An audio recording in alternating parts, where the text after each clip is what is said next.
여러분들에게 평안을 전합니다. 오늘은 요한복음 강의의 108번째 시간입니다. 요한복음 8장 12절 진리를 가지고 있는 너가 빛이다 라는 제목입니다. 요한복음 8장 12절을 보겠습니다. 예수께서 또 말씀하여 이르시되 나는 세상의 빛이니 나를 따르는 자는 어둠에 다니지 아니하고 생명의 빛을 얻으리라. 오늘은 어둠과 빛에 대한 얘기를 집중적으로 해야 될 것 같습니다. 나는 세상의 빛이다 라고 말씀하시죠. 세상의 빛이다 라고 말씀하시는 것은 어둠 가운데 있는 세상을 비추는데 빛을 비춰서 바로 그 세상이 보이도록 하시는 겁니다. 어둠에 쌓여있는 빛에 빛을 비추셔서 하나님이 조성하고 만들어 놓으신 그 세상을 보여주시기 위해서 빛을 비춰준단 말이죠. 그러기 위해서 이분이 오신 거예요. 예수께서. 나를 따르는 자는 어둠에 다니지 않는다 그래요. 생명의 빛을 얻는다 그러죠. 어둠이 뭔가 말이죠. 예, 어둠 호셰크, 호셰크라고 하는 어둠이 있습니다. 예, 그건 설명 붙여놨어요. 해석이 안 된 빛이다. 오루, 빛은 해석이 된 빛이다. 이렇게 두 빛이 있는 겁니다. 예, 어둠이라는 빛이 있는데 어둠이라는 빛은 해석이 아직 안 된 빛, 비춰지지 않는 것, 해석이 안 된 빛, 이걸 어둠이라고 말합니다. 그러니까 어둠 가운데 있는 것은 전부 뭔가 땅에 있는 거죠. 아래에 있는 거죠. 율법에 있는 거죠. 캄캄함입니다. 그걸 캄캄함이라고 표현하는 것 뿐이에요. 상징적으로. 이 어둠이라는 호셰크 이렇게 돼 있잖아요. 이 어둠이라는 걸 설명하는 건 굉장히 많은 시간이 필요할 것 같습니다만은 그냥 여기 문자에 흐르고 있는 아버지의 마음, 저는 분명히 말씀드리기를 학자를 아니라고 그랬습니다. 문법을 따지지 않는다고 그랬습니다. 왜냐하면 이 가운데 문법과 교리나 전통 이건 전부 사람이 만든 거거든요. 그러니까 하나님이 만드신 게 아니에요. 하나님을 잘 알도록 만든 거죠. 그러니까 거기까지 가는 데는 필요해요. 그러나 그 아버지의 본 마음, 본 바탕의 원천의 그 마음에 흐르는 것을 캐치하고 그것이 내 안에 보이면 어둠이 빛이 된 거죠. 호셰크라고 했을 때 이것은 이 생명이라는 것이 하나님이 주신 생명이 나에게 해석이 돼서 적용이 되는 걸 말해요. 하나님이 주신 생명이 해석이 돼서 나한테 적용이 되면 어둠은 물러간 겁니다. 그럼 해석이 된 거예요, 이제. 해석이 안 된 상태에 있을 때를 어둠 위에 있다, 호셰크라고 했는데 그 상태에 있다가 빛이 비춰져서 생명이 해석이 되고, 예, 땅이 해석이 되고, 모든 것이 해석이 되어지면 빛이 임했다라고 말하는 거죠. 그러면 감춰졌던 비밀, 감춰졌던 하나님의 올람, 세상, 하나님이 만들어 놓은 그 세상, 하나님이 이렇게 아름답게 만들어 놓은 선한 그 세상이 보이는 거예요. 그냥 세상은 어둠이고 어둠에 쌓여서 안 보이지만 빛이 비춰져서 하나님 만들어 놓으신 바로 그 세상, 바로 그 세상이 보여지면 빛이 비친 겁니다. 해석이 된 것입니다. 그러니까 빛이 뭐라고 그러냐면 오르라고 그러잖아요. 창세기 1장 3절에 오르예요. 오르. 예. 오르라고 돼 있어요. 이게 연결이 된 거죠. 바우 접속사로. 해석이 된 빛이다. 예, 오르. 하나님은 영이시다. 하나님이 머리가 되신다. 우두머리가 되신다. 영이 되신다. 그렇게 인정이 되어지고 내 안에 해석이 되어서 들어오면 그 빛이 비친 거예요. 영이 들어온 거예요. 엘로힘이 들어온 거예요. 그걸 오르라고 하는 것이죠.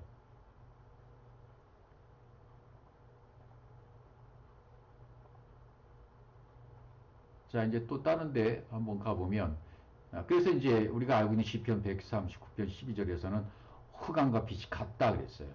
주께서는 흑암이 숨기지 못하며 밤이 낮과 같이 비추나니, 여기 보죠?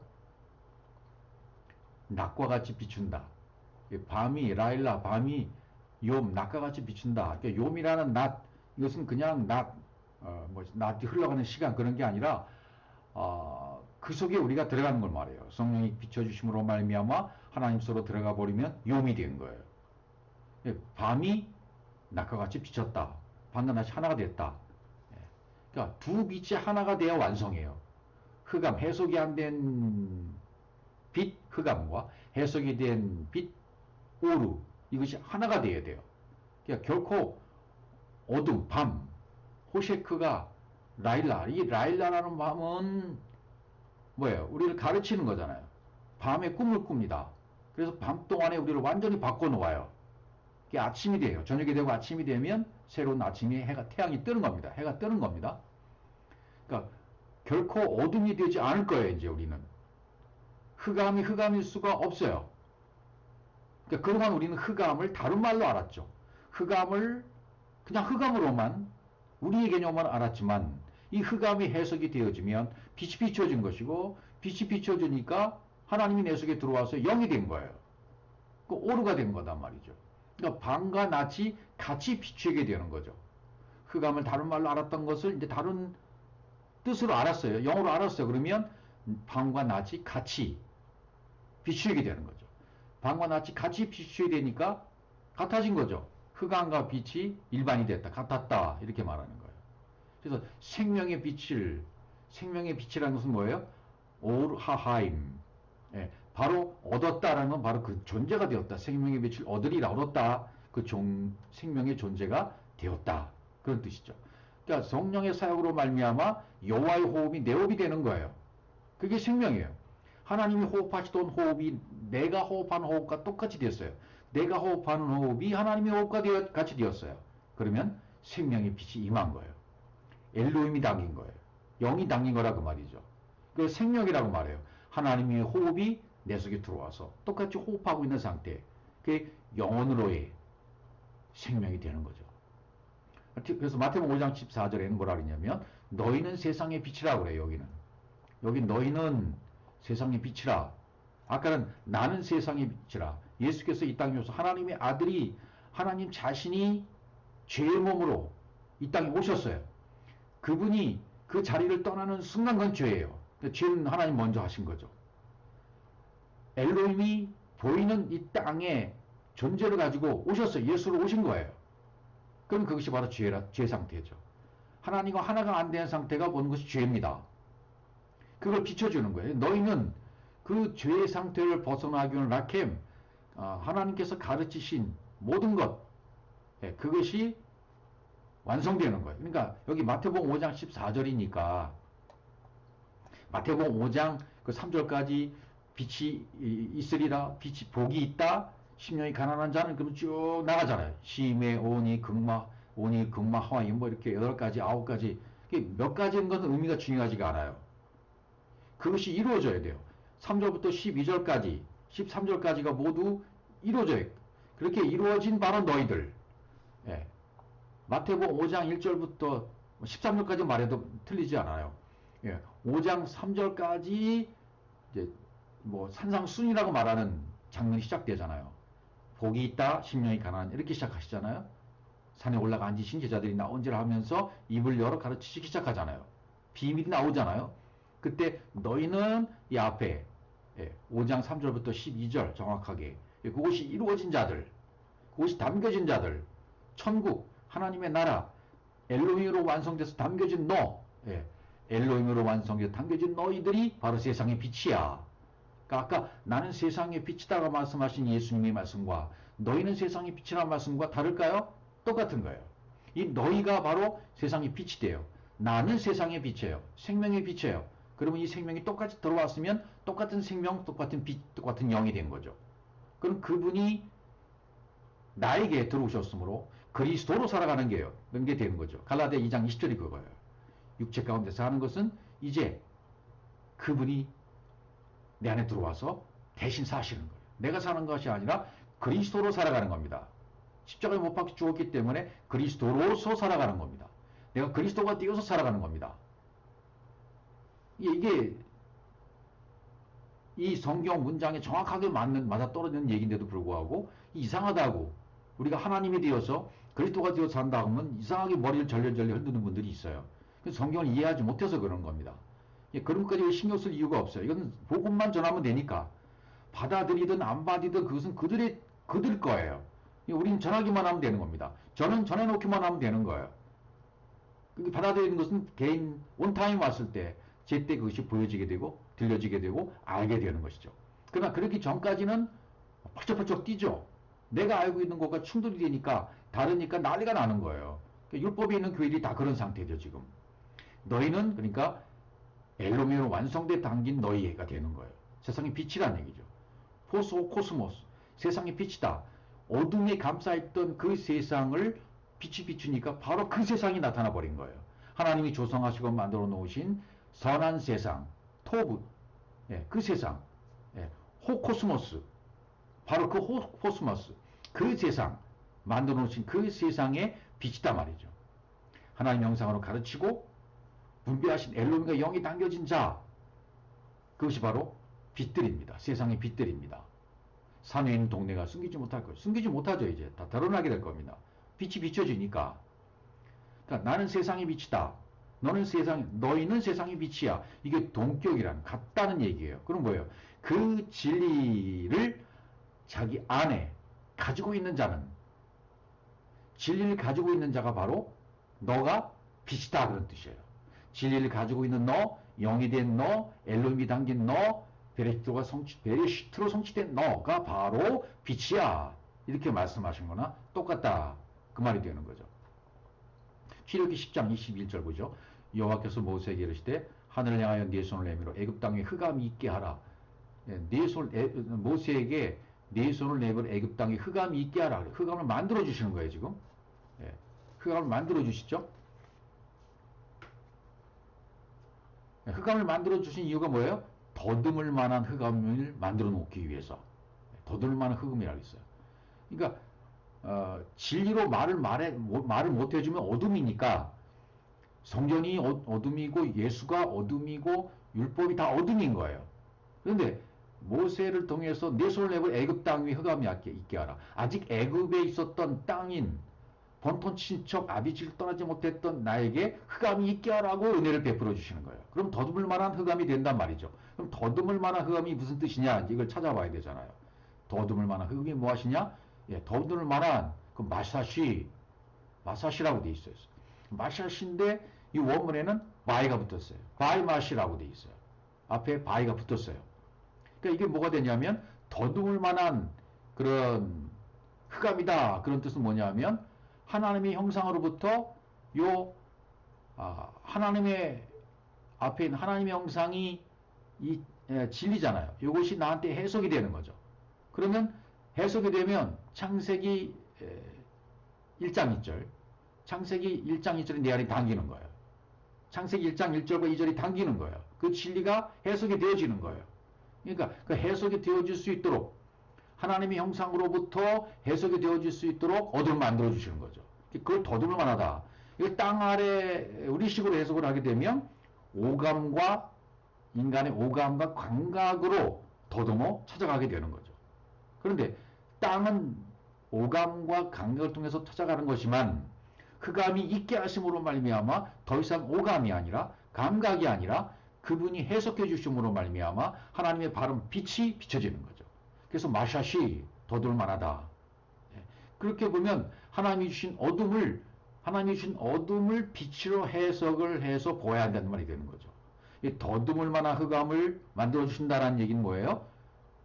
호시크 어둠을 너는 빛으로 해석해서 보아야 돼. 그래서 더듬을 만하게 만들어 주시는 거예요. 그게 은혜가 아니겠습니까? 출애굽기 14장 10절도 보시면 애굽진과 이스라엘 진 사이에 이르러서니 저쪽에는 구름과 흑암이 있고 이쪽에는 밤이 밝음으로 밤새도록 저쪽과 이쪽이 가까이 못하였더라. 출애굽한 백성들이 이제 뒤에 애굽 군대가 쫓아오잖아요. 애굽 군대가 쫓아왔을 때 진 사이에 경계가 서게 되어 있어요. 저쪽에는 구름과 흑암이, 이스라엘 진 사이에는 광명이 밝아요. 밤이 밝아. 이스라엘 진은 밤이 밝아요. 진 사이에 그랬죠. 두 경계, 애굽 진과 이스라엘 진이죠. 애굽에는 구름과 흑암이 있고 이스라엘에는 밤이 밝아요. 그래서 밤새도록 저쪽과 이쪽, 두 경계가 저쪽과 이쪽이라는 표현은 뭐 원문에는 없는데 두 진 사이에 가까이 안 되는 거예요. 가까이 못하였다 그렇게 되는 거죠. 구름, 저쪽에 애굽진에는 지금 뭐가 있다 그랬습니까? 구름이 있다, 흑암이 있다 그랬어요. 애굽진에는 구름이 있다. 그럼 구름이 뭔가 말이죠. 구름은 아나안이라고 표현이 돼요. 아난. 안 그러니까 내 안에 분별돼서 확장이 안 되는 거예요. 진리가 안 된 상태예요. 그래서 이제 이따 유다서 1장에 보겠지만 물 없는 구름이다 이렇게 나와요. 물 없는 구름. 구름은 구름인데 물이 없어요. 물이 있어야 구름을 몰고 먹구름이 되어줘서 비가 쏟아지잖아요. 예. 구름 아직 진리가 안 된 상태를 말할 때 구름 이렇게 얘기해요. 구름이 있다. 또 흑암이 있다. 호셰크 흑암이 있다. 애굽진에는 그러니까 하늘과 땅을 가로막혀서 지금 뭔가 빛이 차단된 상태에 있을 때를 구름이 있다. 흑암이다. 그렇게 말하는 거죠. 근데 이것이 해소되려면 이 구름에 물이 와서 먹구름이 몰려와서 비가 쏟아지면 하늘이 확 열리게 되어지죠. 그러니까 하나님이 주신 어둠을 보게 되면 그분과 가까워지는 거예요. 하나님이 주신 어둠을 보게 되면 그분과 가깝게 되어져요. 근데 이 어둠이 흑암이 빛이 되지 않으면 진리가 되지 않으면 멀어지는 거죠. 그래서 여기 지금 밤새도록 이렇게 가까이 못했다는 표현을 썼잖아요. 그게 다 이유가 있는 거죠. 그러니까 하나님 말씀하시는 흑암은 지금 진리를 알게 해주는 흑암이에요. 호셰크예요.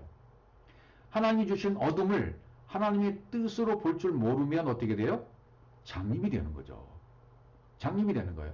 네가 본다 하니 네 죄가 그저 있느니라 그러잖아요. 소경들한테. 그러니까 우리는 못 보는 상태에 돼요. 보여주셔야 보이는 거예요.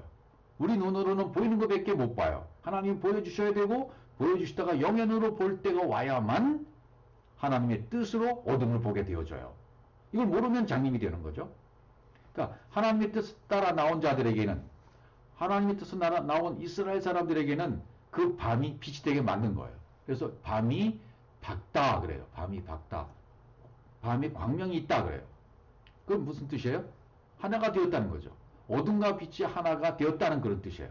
근데 밤새도록 저쪽과 이쪽 가까이 못하다. 진 사이에는 가까이 못하였다 그래요. 가까이라는 말은 카라브라는 말인데요. 가까이 못했다라는 말은 무슨 말이냐면 어둠이 빛이 되지 못했다. 즉 내 마음이 영으로 이 애굽에 있는 상태의 사람은 어떤 상태냐면 영으로 하나가 안 되었다 그런 뜻이에요. 어둠과 빛이 하나가 안 되었다. 그런 뜻이 된다. 안 된 상태다. 그런 상태가 가까이 못했다. 가까이 해야죠. 처음에 가까이 해야 돼요. 가까이 해야 하다가 점점 하나가 되는 거죠. 가까이 못했으니까 전혀 하나가 안 된 거죠. 점점 가까이 가는 거예요. 우리도. 이쪽에서 저쪽으로. 애굽진에 있다가 우리도 애굽진에 있다가 흑암을 모르다가 빛을 비춰주시면 광명이 있는 이스라엘진으로 가는 거죠. 가까이 가는 거죠. 밤새도록 가까이 가는 거예요. 그런데 아침이 오면 태양이 떠오르는 것처럼 하나가 되는 거예요. 에하드가 되는 거예요. 그 모든 밤 동안에는 가까이 할 수가 없습니다. 우리도 똑같습니다. 어둠이 빛이 되지 못했다는 겁니다. 밤이 지나야만 됩니다. 밤을 건너가야 됩니다. 그럼 아침이 오게 되는 겁니다. 시편 105편 28절 여호와께서 흑암을 보내사 어둡게 하시니 그 말씀을 어기지 아니하셨다. 여호와께서 뭘 보내셨다 그랬습니까? 흑암을 보내셨다 그래요. 예, 우리에게도 흑암을 보내신 거예요. 호셰크 어둠을 보내신 거예요. 예, 그러니까 하나님이 우리에게 보내신 사자가 있는데 하나님 우리에게 보내신 사자 전령 예, 이 사자가 흑암이에요. 바로 빛이 아니에요. 하나님 보내신 사자는 빛이 아니라 흑암을 보내신 거예요. 예, 그래서 호세크가 이 흑암이 이 땅에 와서 내 마음 땅에 와서 하나님의 뜻을 어기지 않는 거예요. 어둡게 하셨어요. 흑암을 보내서 어둡게 하시니 이게 모든 것이 하나님의 섭리 가운데 있는 거죠. 그 말씀을 어기지 않았도다. 사자인 흑암이 땅에 와서 어둡게 하고 그 말씀을 어기지 않았다. 말씀을 어기지 않았다는 말이 뭘까요? 예, 흑암이 되게 만들었지만 거기에 불순종하지 않았다. 그렇게 만드신 그 말씀을 어기지 않았다. 불순종하지 않았다. 예, 하나님 보내신 어둠이 이 땅에 와가지고 다바르로 나타났다 그런 뜻이죠. 다바르로 나타났다. 예, 흑암이 된 결국은 생수가 되는 거예요. 다바르로 나타났으니까 그 다바르를 우리에게 로마라 쓰게 만들지 않았다. 예, 로마라 쓰게 만들지 않았다. 마라의 쓴물 사건이 있었죠. 마라의 쓴물, 못 먹는 물, 거기다 나뭇가지를 던지니까 쓴물이 단물이 되어져요. 하나님의 뜻을 거역하지 않은 거예요. 하나님의 뜻을 어기지 않으니까 생수가 되어지는 거예요, 결국은. 그래서 다바르가 뭐가 돼요? 아마르가 되는 거죠. 그러니까 우리에게 파송을 하신 흑암, 호셰크, 어둠이 내 마음 땅에 와가지고 다바르로 나타났어요. 다바르로 나타난 그 음성을 내가 듣고 문을 여니까 흑암이 빛으로 해석이 된 거예요. 흑암이 해석으로 빛으로 되니까 내가 마리아가 돼서 예수를 잉태해서 예수를 낳게 된 거죠. 부활의 생명을 갖게 된 겁니다. 이 생명이 자라서 부활의 생명을 갖게 된 거. 십자가의 죽음으로 말미암아 부활의 생명을 갖게 된 것이죠. 우리도 똑같이 그렇게 된 겁니다. 시편 170편 10절 사람이 흑암과 사망이 그리 앉으며 곤고와 쇠사슬에 매이면 그렇게 말씀하셨죠. 사망의 그늘 그랬죠. 여기 사람이 흑암과 사망의 그늘에 앉으면 심판받는 거예요. 네. 흑암을 깨달으면 그 앉게 돼 있어요. 사망의 그늘은 죽음의 그늘이라고 말할 수 있죠. 이것은 뭘 말하냐면 구약에서는 성전을 말해요. 성전을 말하는데 아직 해석이 안 된 성전이에요. 빛이 비치지 않은 성전을 말하는 거예요. 성전을 어떻게 돼요? 사망의 그늘에 앉아있는 성전을 진리로 가르쳐야 완성이 되어지죠. 그래서 성전, 죽음의 그림자, 그늘, 사망의 그늘, 그늘할 때 그늘은 짤마베트 그렇게 됐어요. 짤마베트, 짤마베트니까 가르치신 말씀이 진리로 완성되기 전에는 그림자다. 진리로 완성되기 전은 전부 모두가 그림자일 뿐이에요. 눈에 보이건 세상이지만 그림자일 뿐이에요. 가짜예요. 전부. 거기에 앉아있는 거예요.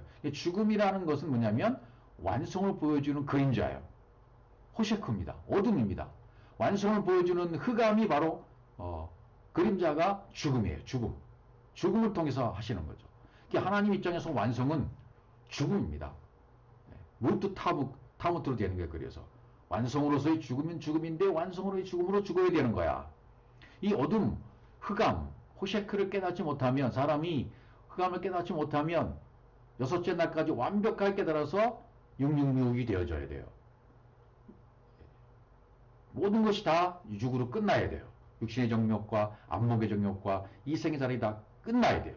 삼위일끼리 다 끝나고 맞춰져야 돼요. 깨닫지 못하면 어떻게 해요? 율법의 고통에 매이게 되고 쇠사슬 철에 매이게 되는 거죠. 여기 곤고와 그랬죠. 곤고와 쇠사슬의 매임은 흑암 자체에 있고 빛이 비춰져 해석이 되지 않고 그냥 사망의 그림자 안에 앉아 있으면 이건 철에 매인 거예요. 쇠사슬에 매인 거예요. 율법의 상태예요. 고통에 매이게 되는 거죠. 여기서 벗어나야 되는 거죠. 곤고라는 말은 온이라고 되어 있는데 성경 말씀이 성경 66권 말씀이 나한테 들어와서 이렇게 확장이 안 되면 율법의 매인 상태다. 율법의 매인 상태가 곤고라는 뜻이고요. 쇠사슬이란 뜻도 마찬가지죠. 쇠사슬이란 뜻은 바르젤, 철이란 뜻과 같아요. 철, 우리가 알고 있는 그 철 있죠. 쇠사슬, 철, 바르젤이라고 되어 있는 철. 이건 어떤 상태입니까? 내가 쇠사슬에 매여 있는 상태다. 그러면 흑암을 못 깨달은 거예요. 빛으로 해석이 안 돼서 해석이 안 된 빛인 거죠. 흑암이. 사망의 그늘에 앉아 있으니까 성전이 진리로 가르쳐주지 않는 상태예요.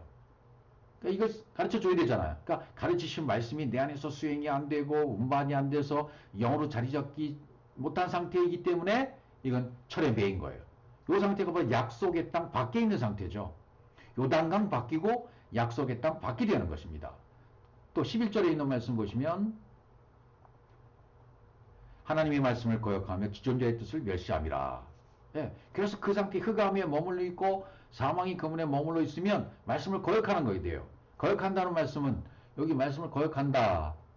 거역한다라고 되어 있죠. 마라. 예, 마라라고 되어 있어요. 마라. 예, 그 말씀이 영과 진리로 호흡하지 못하고 율법에만 매여있는 상태를 마라. 쓰다 그러는 거예요. 쓰다. 예, 거역한다. 마라의 상태. 쓴 상태예요. 율법에만 매여있는 거예요. 진리로 호흡하지 못해요. 말씀이 못 되었어요. 그래서 지존자의 뜻을 멸시한다. 지존자 엘륜, 가장 높은 엘로임, 엘륜 이렇게 말할 수 있고 뜻을 애자, 지존자의 뜻을 멸시한다. 뜻이라는 말은 애자라고 되어 있는데요. 이 애자라는 말은 같은 호, 같은 마음, 같은 속성. 예, 그렇게 되는 게 그 뜻이에요. 하나님 말씀이 나 안에 66권 말씀이 분배되어져서 그 말씀으로 호흡하게 되는 거예요. 말씀이 해석이 되어져서 말씀이 살아 움직이는 건 말씀이 되는 거예요. 문자 말씀이 죽었던 말씀이 살아 움직이는 말씀으로, 살아 움직이는, 통통 튀는 살아 움직이는 말씀으로 변하게 돼요. 움직이게 돼요. 말씀이 이동되는 거예요, 내 안에서. 그럼 말씀이 지존자의 뜻을 멸시하는 게 아니라 지존자의 뜻이 내 안에 들어오게 되는 거죠. 또 이사야 9장 2절에 있던 말, 흑암 행하던 백성이 큰 빛을 보고 사망의 그늘진 땅에 거주하는 자리에 자에게 빛이 비쳤다. 여기 사망의 그늘 또 나오죠. 이곳이 마태복음 4장 16절에 가면 흑암에 앉은 백성이 큰 빛을 보았고, 이사야가 말씀했던 말씀 그대로 마태가 인용하고 있어요. 마태. 완벽한 진리가 새겨진 자 마태예요. 그 마태가 쓴 4장 16절. 흑암에 앉은 백성이 큰 빛을 보았고 사망의 딸과 그늘에 앉은 자들에게 뭐가? 빛이 비쳤더라 그랬죠. 빛이 비쳤더라. 이 빛이 비쳤으니까 흑암이 해석이 된 거예요. 흑암이 해석이 된 빛, 흑암이 해석이 됐으니까 해석이 된 빛, 흑암. 어둠을 깨달은 거예요. 어둠을 깨달았기 때문에 빛을 아는 거예요. 그럼 어둠과 빛이 하나가 되었다. 이렇게 말하는 거죠. 큰 빛을 보았다 그랬죠. 큰 빛을 보았다. 차원이 다른 빛이 임했다. 어둠 안에서 여행을 하고 있는데 어둠이 차원이 다른 성격으로 나타나면 빛이 된 거예요. 사망의 그늘진 땅, 사망의 그늘진 땅, 아까 성전이 있었죠. 성전, 이 성전에 진리를 가르쳐야 되는데 빛이 해석이 안 된 상태, 그게 사망의 그늘이에요. 근데 여기에 빛이 비춰지게 되면, 죽어있던 성전에 빛이 비춰지게 되면 성전이 말을 하기 시작해요. 해석이 되어져요. 성전이 말을 하기 시작, 벙어리 개였던 성전이 말을 하기 시작합니다. 해석이 되어집니다. 뭐가 임하니까? 빛이 비치니까. 예. 그래서 사망이 그늘진 땅이 해석이 되어져요. 그 아들이 오셨기 때문에 가능한 거예요. 흑암을 탈출할 수 있는 기회가 온 거죠. 아들은 이 땅에 오셔서 흑암을 빛으로 소개를 해주십니다. 어둠의 목적은 죄를 해석해 주는 겁니다. 죄, 하타, 해태, 하타 이렇게 되어 있죠. 죄라는 것은 하나님의 생명이 새겨져서 호흡하는 상태가 안 되면 죄예요. 하나님과 연합이 안 되면 죄인 거예요. 그래서 하나님이 이 땅에 그 아들 예수 그리스도를 존재를 보내셨을 때 그게 바로 죄의 상태예요. 그 죄의 상태에서 이것을 어떻게 극복하는가 모델을 보여주시는 거예요.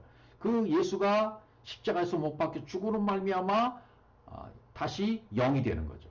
영이 되고 아버지로 다시 가는 거예요. 아버지로 가니까 아들과 아버지는 하나가 되죠. 그러면 결국 또 연합이 됨으로 말미암아 빛이 되는 거예요. 죄를 해결해 주시는 거예요. 너희들도 이렇게 되어야 나와 하나가 되는 거야. 빛의 상태에 거하게 되는 거야. 이렇게 설명하는 거예요. 그래서 흑암은 죄를 해석해 주는 목적으로 왔기 때문에, 예수가 그런 목적으로 왔겠다는 온 흑암이기 때문에 흑암은 아름답고 좋은 것이 되는 겁니다. 토부가 되는 겁니다. 시편 112편 4절. 정직한 자들에게는 흑암 중에 빛이 일어나나니. 여기 정직한 자들에게는 흑암 중에 빛이 일어난다. 앞에 설명한 내용들이에요. 율법의 그늘에, 사망의 그늘에 매여 있던, 성전이 해석이 안 되던 성전이 해석이 되어지면 정직한 자들이 되는 거죠. 정직한 자들이 되면 뭐예요? 의로운 자들이 되는 거죠. 그럼 흑암 중에 빛이 일어나게 되는 거예요. 그는 자비롭고 긍휼이 많으며 의로운이로다 이렇게 말을 하죠. 흑암 안에서 빛이 비춰지는 거예요. 이게 생명이 시작이 되는 거죠. 그 흑암을 빛되게 하시는 분이 계시기 때문에 가능한 겁니다. 어둠을 그 빛으로 비추게 만들면 그것이 바로 은혜예요. 자비이고 긍휼이고 의가 되는 겁니다. 아들이 오셔서 흑암을 빛으로 비추신 거예요. 이 반드시 아들이 오셔서 십자가에 죽어야만 영으로 다시 오게 되는 것이고 아버지로 다시 가시게 되는 거니까 부활 생명이 임하게 되는 거예요. 그 부활 생명이 봐서 영이고 빛인 거죠. 흑암을 빛으로 비추기 위해서 오신 분이 그 아들 예수 그리스도가 되시는 겁니다. 이사야 45장 7절. 그래서 나는 빛도 짓고 어둠도 창조하며 나는 평안도 짓고 환난도 창조하노니 나는 여호와라 이 모든 일을 행하는 자니라 이렇게 얘기합니다. 호세키를 창조한 목적이 빛을 만들어주고 평안이 되게 하려고. 이 어둠이 없으면 빛도 못 말해줘요. 어둠이 있어야 빛을 말해주는 거예요. 하나님은 어둠이라는 것을 있게 만들고 그 어둠을 알게 해서 그 빛을 말해주게 되는 겁니다. 그 빛은 오르잖아요. 빛을 짓는다고 했을 때는 이건 아싸, 빛은 오르, 야자르라고 되어 있어요. 나는 빛도 짓고 했을 때 빛을 짓는다. 야자르. 야자르라는 말은 사역으로 말씀과 영, 말씀과 영이 되도록 한다. 그런 뜻이거든요. 그러니까 빛이 영이고 영이 말씀이고 말씀이 진리예요. 빛, 영, 말씀, 진리가 다 같은 얘기가 되는 겁니다. 그래서 빛을 지었다, 야자르셨다 그래요. 어둠과 이 환란은 창조한다고 되어 있어요. 봐라. 어둠과 환란은 창조한다, 봐라 한다. 샬롬이 되게 한다. 영으로 만들어도 빛과 샬롬, 평안이 되게 한다. 환란을 창조한 목적이 뭐예요?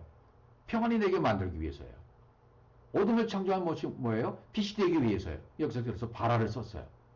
어둠을 창조한 이유가 빛을 만들어주기 위해서이기 때문에 그렇게 되는 거죠. 근데 샬롬, 평안도 짓고 했을 때 여기 평안도 짓고 했을 때 여기 짓고는 아시아예요. 아시아. 평안을 만들고 되게 만들고 평안은 되게 만드는 거야. 아시아 만들어주는 거죠. 예. 어둠을 통해서 환란을 통해서 이 샬롬으로 가게 만들어주는 거죠. 내가 모든 이 일을 행하는 자 아니라 창세기 2장 4절에서 똑같이 이러한 지시사가 있었잖아요. 문법적으로 말하면. 그러니까 성경 어디에서 이 일을 행하는 자 아니라 엘레 그래. 엘레. 이 엘레가 나오면 창세기 1장 내용으로 돌아가는 얘기가 되는 거예요. 창세기 1장의 내용을 되게 만드는 나를 지시하는 말이 돼요. 나는 여호와인데 이 모든 일을 행하는 자 아니라 내가 여호와가 너를 나 되게 만들게. 그런 약속, 언약이나 똑같은 말이 엘레라는 단어가 되는 것입니다. 이사야 58장 10절 줄인 자에게 네 심령이 동하며 괴로워하는 자의 심정을 만족케 하면 내 빛이 흑암 중에서 떠올라 내 어둠이 낮과 같이 될 것이며 이렇게 되어 있어요. 이사야 58장.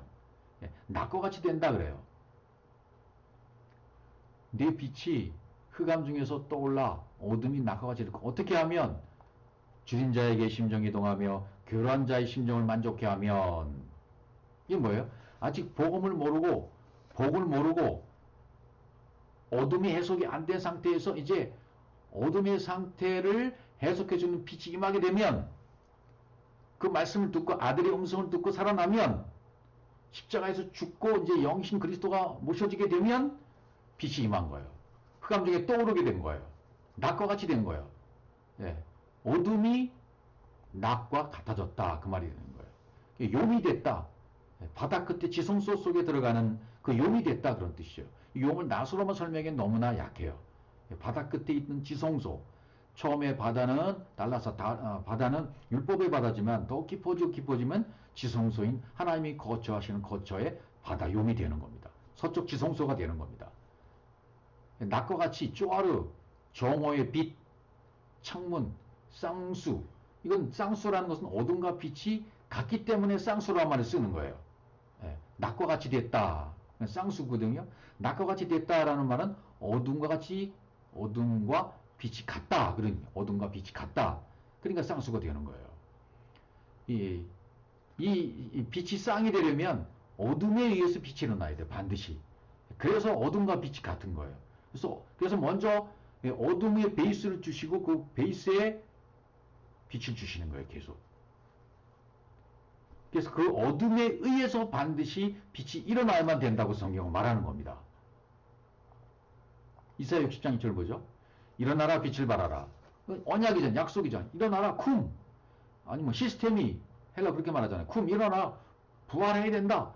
부활의 생명으로 되어야 된다. 그래서 빛을 발해야 된다. 이건 언약이죠. 이사야에서는. 일어나라 빛을 발하라. 일어나라 빛을 발하려면 반드시 어둠이 해석되어져서 어둠이 해석된 빛,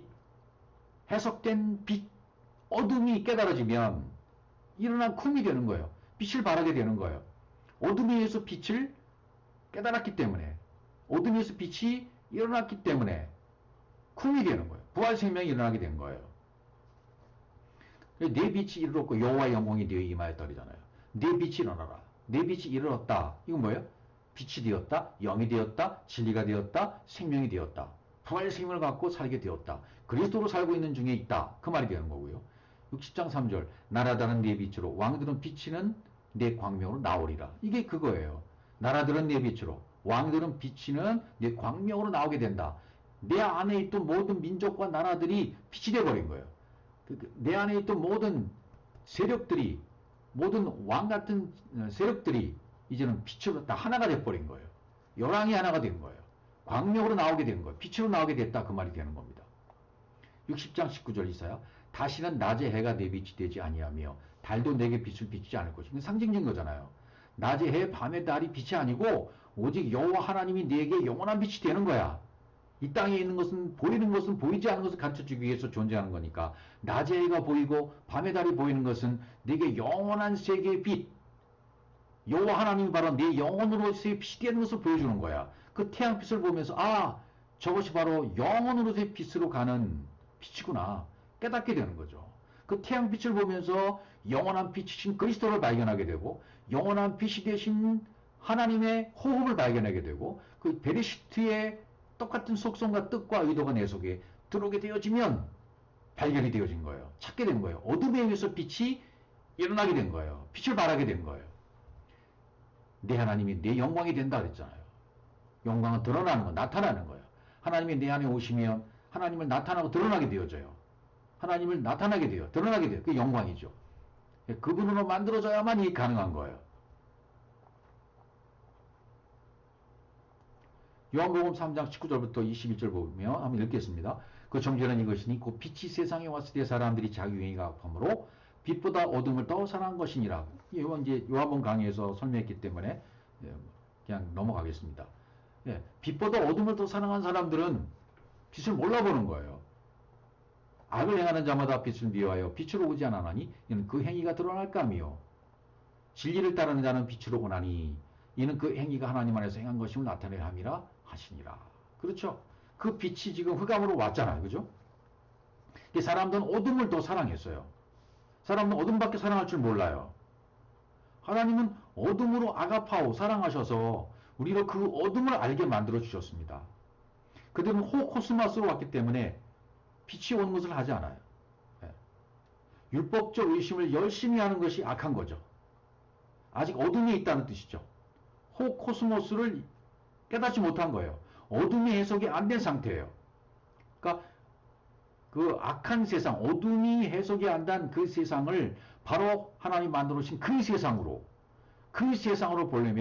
보여주려면 빛이 비춰져야 돼요.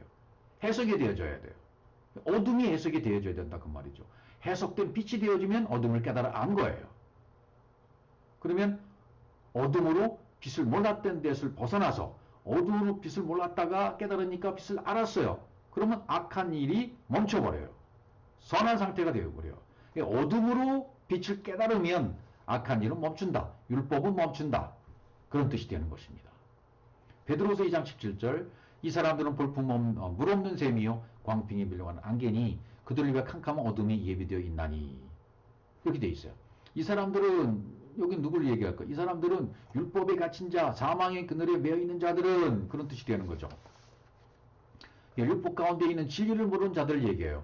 어둠을 갖고 빛을 모르면 이런 존재가 되는 거예요. 물 없는 셈이 된다 그랬어요.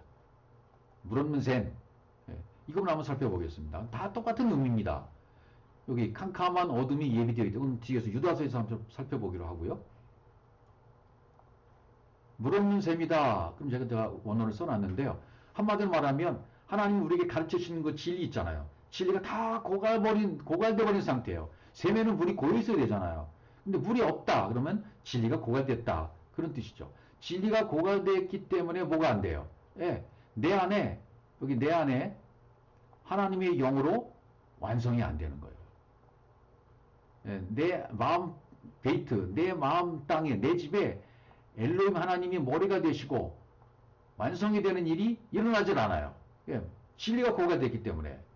그래서 그 사람들을 물 없는 셈이다. 그렇게 표현하는 거죠. 또 광풍에 밀려가는 안개. 광풍에 밀려가는 안개도 마찬가지죠. 구름이죠. 이것도 아까 설명드린 구름. 그러니까 물 없는 셈, 물 없는 구름 이런 말은 뭐예요? 성전은 성전인데 해석이 안 된 빛이 없는 성전, 말 못하는 성전이라 그런 말이 되는 거죠. 그 다음에 유다서로 한번 가보죠. 유다서를 좀 주의 깊게 살펴봐야 될 텐데요. 와 있을진저 이 사람들은 역시 마찬가지로 진리에 이르지 못한 자들, 사망의 그늘에 갇혀있는 자들, 율법의 고통에 매여있는 자들입니다. 가인의 길에 행하였으며 삭슬 위하여 발람의 어그러운 길로 돌려갔으며 고라의 폐역을 따라 멸망받았다. 이 세 가지 나오죠.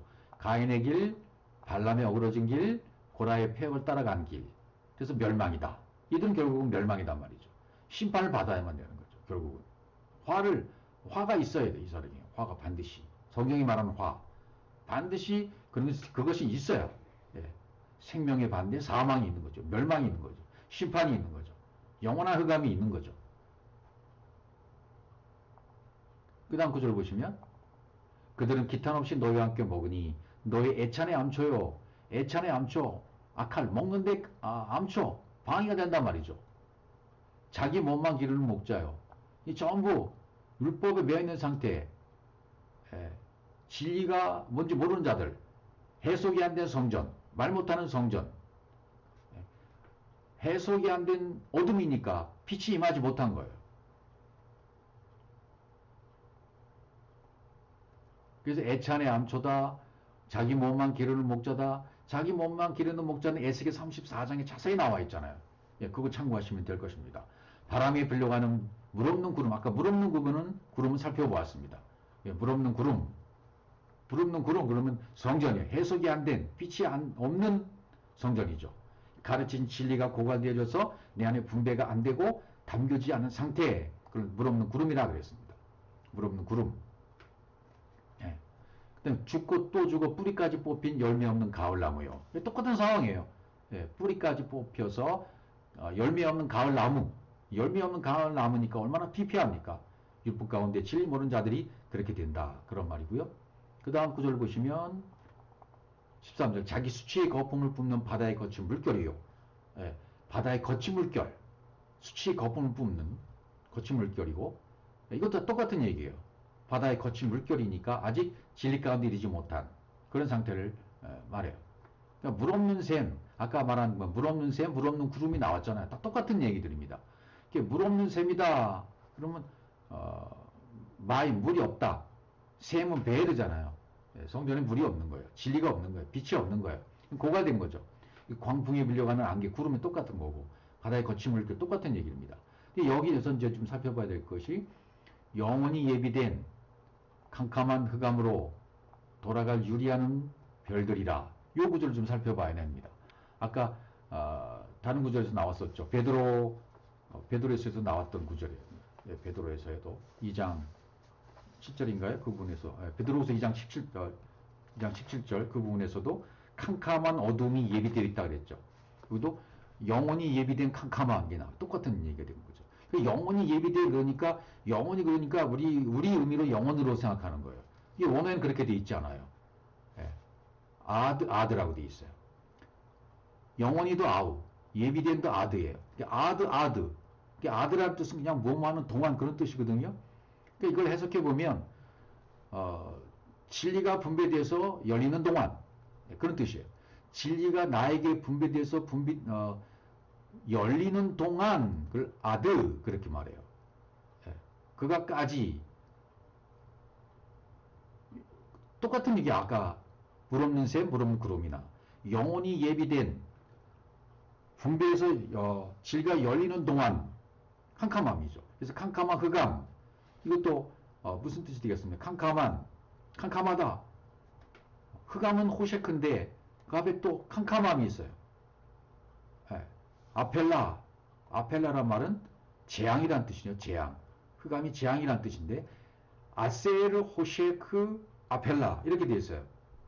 캄캄한 흑암이. 그러니까 무슨 뜻이냐면 어둠, 이 호세크가 해석이 되어 있잖아요. 호세크가 해석이 되는 동안은 재앙이다 그런 뜻이에요. 하나님이 가르치심이 열매로 호흡되지 못하면 어둠이고 재앙인 거예요. 예. 거기로 돌아갈 하나님이 영원히 예비된 캄캄한 흑암으로 돌아갈 그랬잖아요. 돌아가려는 뜻이 또 뭔가, 예, 여기 영원히 예비된 데 써놨습니다.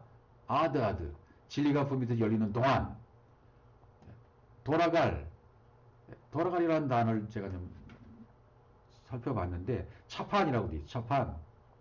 차판이라고 돼 있는데, 원은 여기다가 연결고리가 하나 들어간 거예요. 연결고리가 딱 들어갔어요. 그러니까 말씀이 확장되어 저장되다가 하나님의 말씀이 이렇게 확장돼서 저장되다가 열매 맺는 상태, 돌아가는 상태가 그런 거예요. 예. 그러니까 캄캄한 흑암에서 영원히 예비된 여기에서 돌아가고, 캄캄한 흑암에서 다시 돌아가야 되고, 유리하는 상태에서 돌아가야 되고, 그들이 바로 별들이라, 이런 뜻이 되는 거거든요.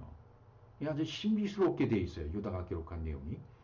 그러니까 영원히 예비됐다. 그럼 진리가 분비돼서 열리는 동안이라고 그랬죠. 예, 열리는 동안 거기에서 다시 돌아가야 돼요. 열매 맺는 상태로 가야 돼요. 말씀이 확장되어 저장되어 있다가 다시 열매 맺는 상태로 간다는 뜻이에요. 또 유리한 뜻은 뭐예요? 유리하는, 방어하는 그런 뜻이죠. 타라고 되어 있습니다. 타하, 유리하는, 타라고 되어 있는데 원어에는 토임 이렇게 발음해도 되겠죠. 뭐 발음하는 건 아무 상관이 없어요. 자음을 보시면 돼요. 토임 이렇게 되어 있죠. 그러니까 이거는 하나님이 어떤 분배하는 사역, 하나님의 사역으로 분배가 되어지고 담겨지고 이렇게 완성되는 동안이 방황이 되는 거죠. 유리한다. 완성되는 동안은 우리 모두 똑같아요. 유리한 동안에는 유리가 되는 거예요. 완성되기 전까지는 전부 방황이 되는 거예요. 유리가 되는 거예요. 그래서 유리하는 별들, 그 유리한 상태에서도 역시 어떻게 해요? 돌아가야 돼요. 어떻게? 열매 맺는 상태로. 열매 맺는 상태로 돌아가야 된다. 차푼 돌아가야 된다. 말씀이 저장되다가 말씀이 확장돼서 저장돼 있었어요. 근데 실패해요. 근데 또 다시 돌아가면 열매 맺는 상태가 된다. 그런 의미가 되는 거거든요. 하여튼 이 말씀의 의도는 여러분 개인이 받으셔야 돼요. 유리하는 별들이라 그랬어요. 별들이라, 코카빔, 별이라는 것은 빛을 비추는 별을 얘기하는 거잖아요. 코카빔. 진리를 적용시켜서 별이 됐다는 것은 진리를 적용시켜서 내가 받은 상태가 되는 거예요. 그럼 별은 빛을 내긴 내잖아요. 예. 내 안에 진리가 적용되어 당겨지면 빛을 내는 상태가 되어야 돼요. 유리하는 별들, 빛을 내긴 내는데 아직 완성이 안 됐죠. 예, 완성이 안 된 게 별들이잖아요. 그러니까 완성이 안 됐다는 의미는 본토 친척 아비집을 떠나지 못했던 아브람, 본토 친척 아브라함을 떠나면 아브라함이 돼서 호흡이 되게 돼요. 진리가 되는 거예요. 완성이 되는 거예요. 그 완성이 되지 못한 동안, 아브라함이 있는 동안에는 별들이죠. 예, 진리가 깨달아졌으나 의가 되어졌으나 아직 나아지질 않는 거죠. 말씀으로 나아지를 못하는 사람은 나을 수가 없는 상태예요. 생명으로 나을 수가 없는 상태라 그 말이죠. 다른 사람을 생명으로 나아지게 해야 되는데 할 수 없는 상태예요. 빛은 임한 거예요. 그걸 별들이라고 설명을 했던 것입니다. 충분한 설명이 안 되겠지만 여러분 이 말씀들을 더욱더 우리가 계속해서 이렇게 반복해서 살펴보다 보면 이런 말씀들이 여러분 심령에 새겨질 때가 분명히 올 것입니다. 요한복음 8장 10절에서 다시 이제 나는 세상의 빛이다. 나를 따르는 어둠에 다니지 않는다. 생명의 빛을 얻는다. 이렇게 되어 있고, 마태복음 5장 14절에서 나는 세상의 빛이다. 이렇게 되어 있어요. 그러니까 빛의 의미가 뭐냐 이거죠. 이제 빛의 의미가. 빛의 의미는 뭐예요? 하나님의 영을 알게 된 거예요. 예. 이런 거 제가 하나님의 영을 알게 됐어요. 하나님의 영이 내 속에 들어왔어요. 그럼 빛이 된 거예요. 생명이 빛이 된 거죠. 요한복음 1장 4절. 그 안에 생명이 있었으니 이 생명은 사람들의 빛이라. 그렇죠. 생명이 곧 빛인 거죠. 빛이 어둠에 비치되 어둠이 깨닫지 못하더라. 이 빛이 어둠에 비쳤는데 어둠이 깨닫지 못해요. 어둠만 살아가니까 빛이 비쳤다는 것은 성령이 오셨다는 거예요. 창세기 1장 3절 4절에서 빛을 나누죠. 바달, 나눕니다. 나누는 게 나쁜 게 아니에요. 바달이란 말은 내 안에 가르치심이 열리는 사역을 말해요. 내 안에 가르치심이 이렇게 가르쳐서 나를 열리도록 나누시는 거죠. 나누시는 이유는 나를 가르쳐서 열리도록 하기 위해서 나눠주신단 말이죠. 그러니까 흑암은 빛에서 나오는 거예요. 예. 뭐 입장 구조래죠. 천빛, 곧 세상에 와서 각 사람에 비추는 빛이 있었다리죠. 천빛, 그건 에메트예요. 예. 천빛은 에메트, 진리의 빛을 말하는 거죠. 흑암은 빛과 같아요. 예. 흑암은 빛의 다른 이름이 되는 거죠. 이걸 모르면 어둠이 되는 겁니다. 흑암이 있어야 빛을 설명할 수 있는 게 되는 것입니다. 어둠을 주신 목적은 뭐예요? 어둠을 주신 목적은 어둠 가운데 있게 하신 목적은 뭐예요? 어둠을 가지고 빛을 알게 하기 위해서입니다. 이제 많은 사람이 이 어둠을 가지고 하나님의 뜻을 보지 못하죠. 율법교에 있을 때는. 성경 66권 말씀을 문자로만 보게 돼요. 이게 어둠이죠. 어떤 사람은 근데 이것이 빛으로 보여지는 거예요. 어둠밖에 가지고 있지 못한 사람은 이 어둠을 설명 못해요. 예. 어둠밖에 가지고 못한 사람이 어둠 설명 못하기 때문에 이 사람이 말씀 전하면 뭘 전해요? 설교하면 뭘 전해요? 깨닫지 못하기 때문에 빛으로만 전해. 이게 빛이야라고 어둠으로 설명된 빛이 아닌 거예요. 그러니까 참 빛이 아니죠. 근데 어둠을 하나님의 뜻으로 가지고 있는 사람이 있죠. 예. 어둠을 하나님의 뜻으로 가지고 있는 사람은 어떻게 돼요? 예, 어둠을 아니까 이 어둠을 빛으로 전하는 거죠. 어둠을 빛으로 전파하는 거죠. 설교가 아니라 전파가 되는 거예요. 설교는 율법을 설명하는 거지만 전파는 진리를 전하는 거예요. 빛을 전하는 거예요. 그러니까 진리를 깨닫지 못한 사람은 빛만 전하지만 그래서 어둠을 경멸하고 어둠을 멸시하고 어둠을 멀리해요. 이 어둠이 없는 빛은 존재하지 않는데 말이죠. 어둠을 멀리하고 멸시하면 어떻게 그 빛을 알 수 있겠습니까? 진리를 깨닫는 사람은 이렇게 깨닫는 거. 이 어둠이 진리였네. 그 어둠이 진리의 모양 그대로 가지고 있었네. 그래서 그 어둠이 빛으로 전하게 되는 거야. 이 어둠이 바로 해석이 됐으니까 해석된 빛을 전하는 거예요. 어둠 전할 수 있는 거예요. 그럼 전파자가 되는 겁니다. 성경을 66권을 마태복음 5장 이제 12절 중에 소금, 맛을 내는 진리인 소금이 됐죠. 그러면 너희가 세상에 빛이 된 거야 이렇게 말씀하시는 거예요. 너 맛을 내는 진리를 알았지? 골고루 소금으로 맛을 낼 줄 알지? 진리를 밝게 알았지? 그러면 네가 세상에 빛인 거야. 빛의 목적은 뭐예요? 보여주는 거예요. 드러내는 거예요. 인식하는 거잖아요. 사물을. 빛이.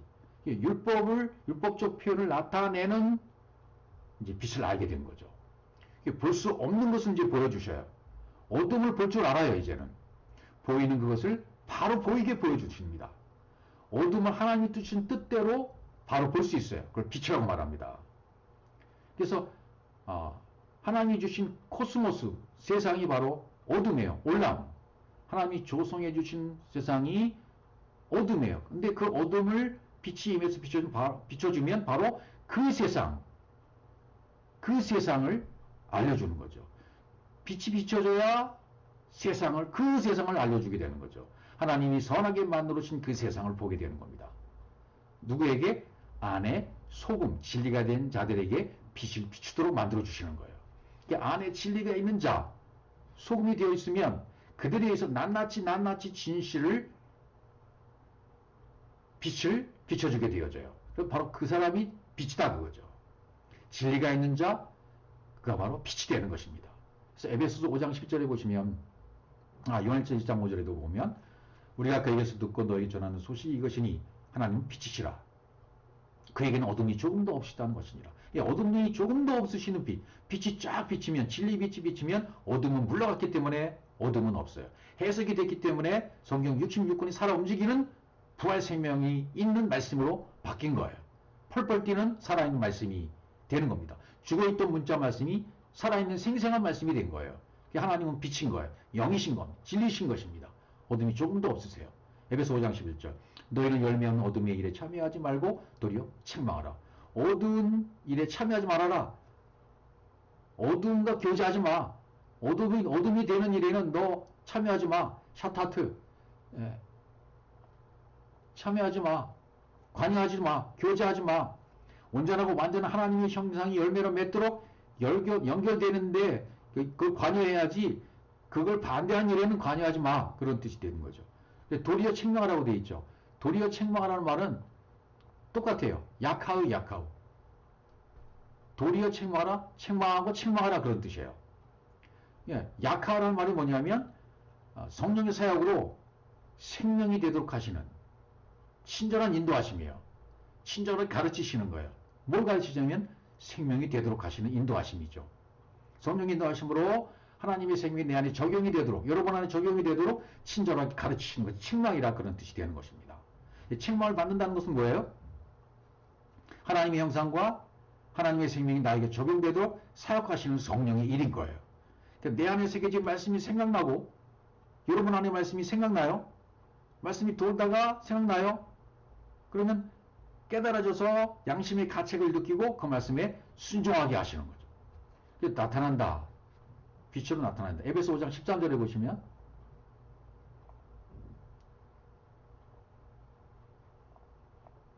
그러나 책망을 받는 모든 것은 빛으로 말미암아 드러나나니 드러나는 것마다 빛이니라.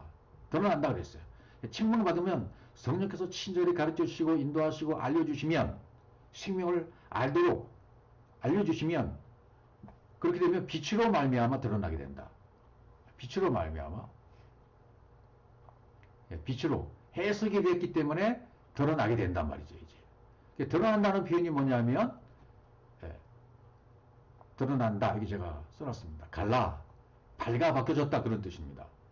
하나님이 나에게 가르쳐 주신 진리 있죠? 그것이 내게 운반대 이동대에 들어왔습니다. 그럼 그 호흡으로 호흡되게 돼요. 나를 벗겨내신 거예요.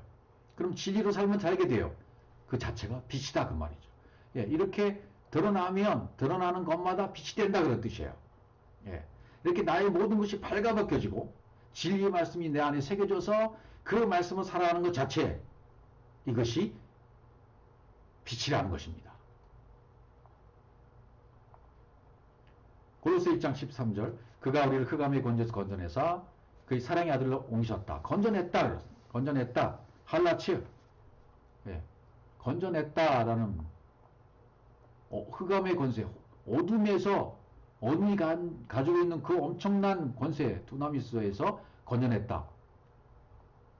예, 건져냈다는 말은 뭐예요? 할라츠가 됐기 때문에 이거는 하나님이 가르쳐 주신 모든 거 있죠. 이분이 나에게 가르쳐 주신 모든 것이 생명이 되고 말씀의 무기가 됐다는 거예요. 예, 내가 생명과 말씀으로 이동된 상태예요. 어둠에서 생명으로 이동된 상태. 이걸 건져냈다. 할라치했다. 이렇게 말하는 거죠. 그의 사랑의 아들의 나라로 이동됐다. 옮겼다. 바꿨다. 율법 사역이 진리로 바뀌었다. 그렇게 되는 것입니다.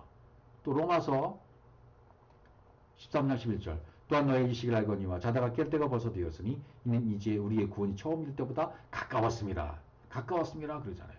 카라브 가까웠다. 예, 여기 이제 잠이라는 말을 끌어왔어요. 잠을 끌어온 것은 진리에 대한 감이 없으니까 죽음이라는 말을 하려고 잠을 끌어온 거죠. 예, 깊은 밤을 자야 돼요. 깊이 잠들 아브라함처럼 깊이 잠들어야 되죠. 아담처럼 깊이 잠들어야 되죠. 예, 그러면 죽음이 임하는 거예요. 깊은 잠을 자야 돼요. 예, 그럼 가까이 가는 거죠. 가까이 가다 이제 하나가 되는 거예요. 에어대가 되는 거죠. 13장 12절 밤이 깊고 낮이 가까웠으니 그러므로 우리가 어둠의 일을 벗고 빛의 갑옷을 입자. 어둠의 일을 벗고 그게 있잖아요. 어둠의 일을 벗고 빛의 갑옷을 입자. 그래서 뭐예요? 그리스도 옷을 입은 거죠. 어둠의 일을 벗었다는 것은 호시아코 어둠이 해석이 되는 거예요. 해석이 된 빛이 된 거예요. 어둠이. 그러니까 빛의 갑옷 그리스도의 옷을 입은 것이 된 것입니다. 빛의 갑옷을 입었다라는 것은 뭐예요? 도구를 말하는 거. 도구. 장비, 도구. 그러니까 장비, 도구는 성전을 말하는데 성전이 해석이 된 거죠. 빛이 임한 거죠. 과거에는 말 못하던 성전이었는데 성전이 해석이 되니까 성전이 말을 하게 됐어요. 빛이 임하니까 어둠이 올라갔어요. 이 어둠의 도구가 이제는 빛의 장비가 된 거죠. 그 성전 어둠을 가지고 이제는 빛을 말할 수 있어요.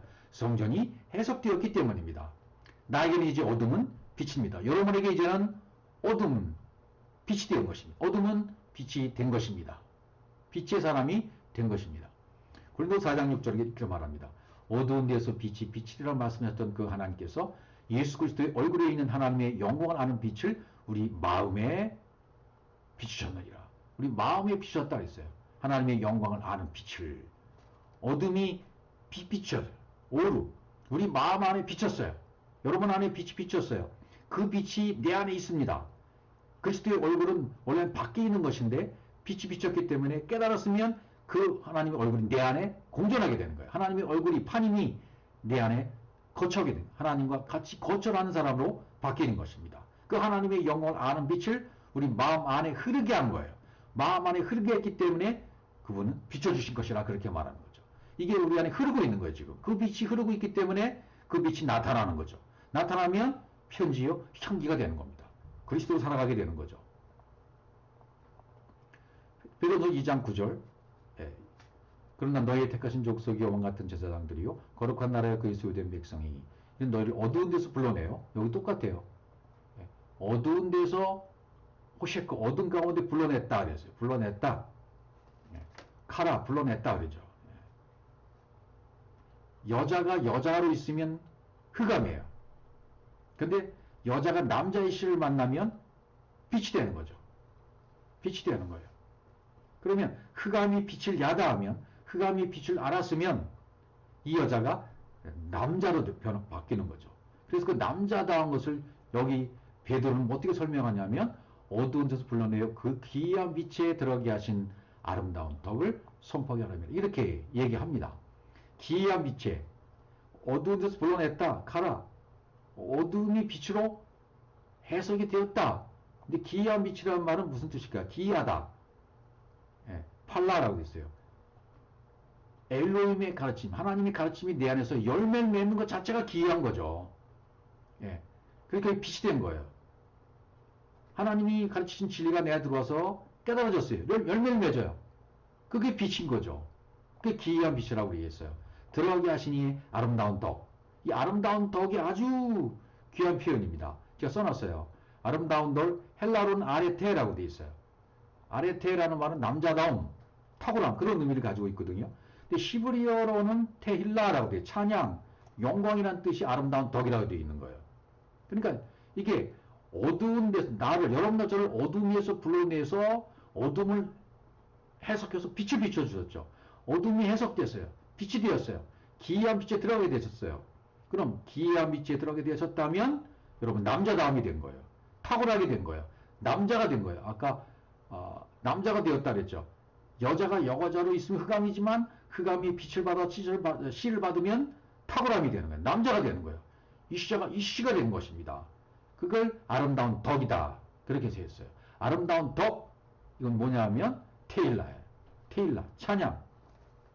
여러분 찬양을 뭐 예배 가운데 찬양을 해야 된다. 기도를 많이 해야 된다. 예배를 드려야 된다. 여기 빠져 있는 사람이 굉장히 많이 있잖아요. 찬양을 많이 드려야 된다. 찬양을 모르니까 그런 거예요.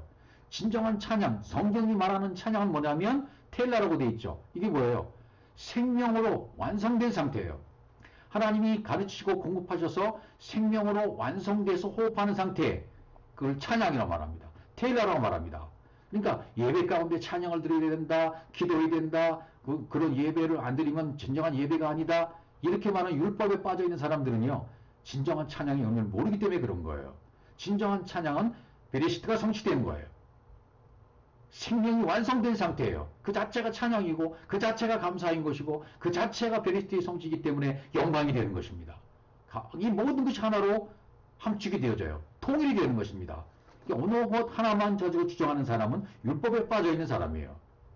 우리를 보고 찬양을 안 드리고 예배도 안 드리고 이상한 사람들이다, 이상한 단체다. 아니요. 우리는 온전한 생명 가운데 거해서 온전한 감사, 온전한 찬양, 온전한 영광, 온전한 하나님의 섬김, 예배로 들어가 있는 자들이기 때문에 결단코 부끄러움이 없는 상태인 것입니다.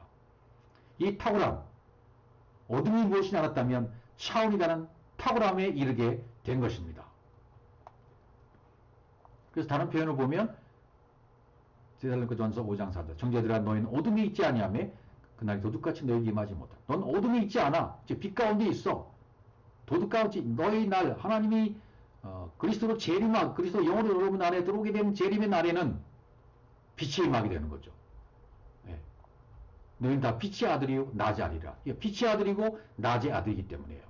용, 벤, 아들. 내 안에 빛이 완벽하게 차 있는 상태예요. 어둠에 속하지 않는다. 밤이나 어둠에 속하지 않는다. 빛의 아들, 낮의 아들이 되는 상태이기 때문에 차원이 다한 탁월함이 있는 상태입니다. 온전한 탁월함이 이렇기 때문에 온전한 라트레이아 전파하는 예배가 진정하게 되는 상태인 것입니다. 요한일서 1장 5절 우리가 그에게 듣고 너에게 전하는 소식이 이것이니 하나님은 빛이시라 그에게는 어둠이 조금도 없으신 것이니라. 예, 어둠이 조금도 없는 상태, 빛 가운데 임하는 상태가 영이고 빛이고 진리이기 때문에 하나님은 영이시니 예배하는 자가 신령과 진정으로 예배할지니라. 진정한 예배 드는 자는 누구예요? 빛이 임한 자예요. 어둠이 조금도 없는 자예요. 빛이, 어둠이 해석돼서 빛을 설명할 수 있는 자라 그 말인 것입니다. 요한일서 2장 8절 다시 내가 너에게 새 계명을 쓰노니 그에게와 너에게 참된 것이라. 참되다. 참되다는 참되다는 것은 여기는 에메트, 진리다. 그런 뜻이죠. 어둠이 지나가고 참빛이 벌써 비침이라. 새 계명 서로 사랑하는 걸 말씀했잖아요. 새 계명을 너에게 주니 서로 사랑하는 요한복음 13장에서 말씀하셨는데 새 계명이 사랑이에요. 여기 또 새 계명을 쓴다 그래요. 그에게 너에게 참된 것이라. 새 계명이 뭐예요? 빛이에요. 빛이고 사랑이니까 똑같은 거예요. 이는 어둠이 지나가고 참빛이 벌써 비침이라. 계시록 22장 5절 다시 밤이 없겠고 등불과 빛이 쓸데없으니 이는 주 하나님이 그들에게 빛이심이라.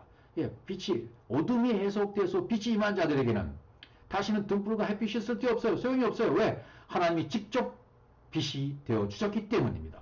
그분이 내 안에 들어오셔서 같이 거처하는 존재가 되었기 때문에 남자다움이 된 겁니다. 탁월함이 된 겁니다. 온전한 라티라의 찬양 테일라의 상태가 되어서 온전한 라티라의 예배 상태가 된 겁니다. 베레시트의 성취된 상태가 된 겁니다. 창세기 1장 1절이 이루게 된 거죠. 그들이 세세토록 왕노릇 하리로다. 아멘.